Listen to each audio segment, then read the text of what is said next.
பொண்ணு வந்து 4 தடவை நீட் அட்டன் பண்ணிட்டா சார், எம்பிபிஎஸ் கிடைக்கல.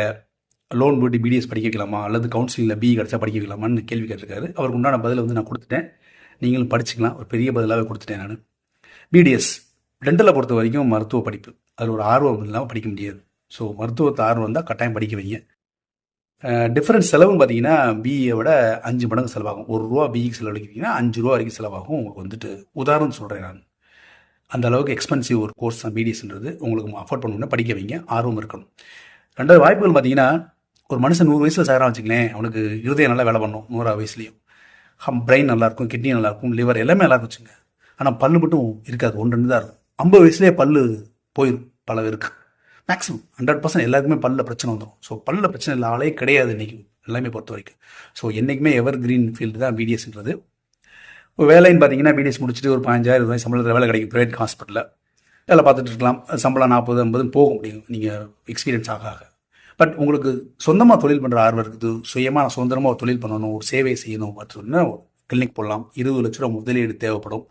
போட்டு உழைப்பு, ஆர்வம், தன்னம்பிக்கை, மக்களுக்கு சேவை செய்கின்ற ஒரு நிறைவு, இப்படி தொழிலை ரொம்ப பயபக்தியோடு பண்ணிங்கன்னா 100% எழுதித்தரேன், சக்ஸஸ் தான் கிடைக்கும். உங்களுக்கு வந்துட்டு ஏற்றம் தான் இருக்கும். அப்படிப்பட்ட தொழில்னா டென்டிஸ்ட், பிடிஎஸ் படிச்சுட்டு டென்டிஸ்டாக இருக்கிறவங்க என்றைக்கு வேணாலும் இருக்கிறது வாய்ப்பு இருக்குது. பட் செலவு அதிகமாகும். 20 லட்ச ரூபா இன்வெஸ்ட் பண்ணுவோம் நீங்கள். இது ஒரு பக்கம். அப்படி இல்லை நல்ல என் பொண்ணு வேலை அந்த மாதிரி தொழிலாம் பண்ண ஐடியாவில் வேலை பார்த்தா புதுசாக அப்படின்னா ஏதோ ஒரு கார்பரேட் கம்பெனியில் வேலை பார்க்கணும்னா ஒரு பிஇ படிக்க வைங்க. கணினி சார்ந்த படிப்பு, கார்பரேட் கம்பெனியில் வேலை. பட் அது ஒரு அடிமை வாழ்க்கையாக தான் இருக்கும், சுதந்திரம் இருக்காது. பட் எனக்கு வேலை போதும், அது நான் அப்படிப்பட்ட ஆள் தான் நினச்சிங்கன்னா அப்படி பிஇ படிக்க வச்சு ஒரு வேலையில் ஜாயின் பண்ணி விடுங்க. அது ஒரு டிஃப்ரெண்ட் பாத். நான் ரெண்டாவது சொல்ல விஷயம், நான் அடிப்படையில் ஒரு விஷயம் நம்ம வந்து படிக்கிறோம்னா ஆர்வம் இருக்கணும்.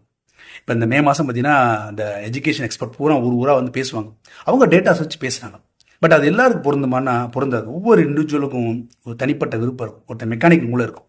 ஒரு மிஷினை வேறு 6 வேற பிரித்து போட்டு சரி பண்ணிடுவான். அவனை போய் பயோடெக்னாலஜி ஃபீல்டில் வேலை இருக்குது, டேட்டா சயின்ஸில் வேலை இருக்குன்னா முடியுமா? உட்காந்து பண்ணுற வேலை செய்ய முடியாது. பயோடெக்னாலஜி இன்ட்ரெஸ்ட் இல்லாது. ஸோ எதில் ஆர்வம் இருக்கோ, இதில் ஒரு காதலிச்சு எதை படிப்பீங்களோ, செய்வீங்களோ, தொழிலை நேசித்து செய்வீங்களோ, அதுதான் உங்களுக்கு வந்து ஏற்றமும் உயர்வும் கொடுக்கும். இன்னும் எத்தனை 100 ஆண்டுகள் 1000 ஆண்டு வந்தாலும் சரி, எவ்வளோ போட்டி இருந்தாலும் சரி, 10 பேர் டென்டிஸ்ட் இருக்கிறான்னா 11 ஆள் நீங்கள் போட்டு அந்த தொழிலை வந்து உழைச்சி ஆர்வத்தோடு செஞ்சீங்கன்னா, மனித சேவை செஞ்சீங்கன்னா உங்களுக்கு கட்டாயம் பேஷன்ஸ் வருவாங்க. உங்கள் தொழில் நல்லாயிருக்கும். சேவை மனப்பான்மை பண்ணணும். ஸோ அதுதான் பேசிக் கான்செப்ட். லவ் பண்ணுங்க, படிக்கிறத, வேலையை லவ் பண்ணுங்க, தொழிலை லவ் பண்ணுங்க, காதலிச்சு அர்ப்பணித்து செய்யுங்க. உங்களுக்கு கிடைக்க வேண்டியது கிடைக்கும். இந்த பிரபஞ்சம் உங்களை வாழ்த்தும். அதுதான் அடி நாதம். அதை புரிஞ்சுட்டா போதும். நல்ல சிந்தனைகளை விதைப்போம், நம்பிக்கை வளர்ப்போம். நன்றி.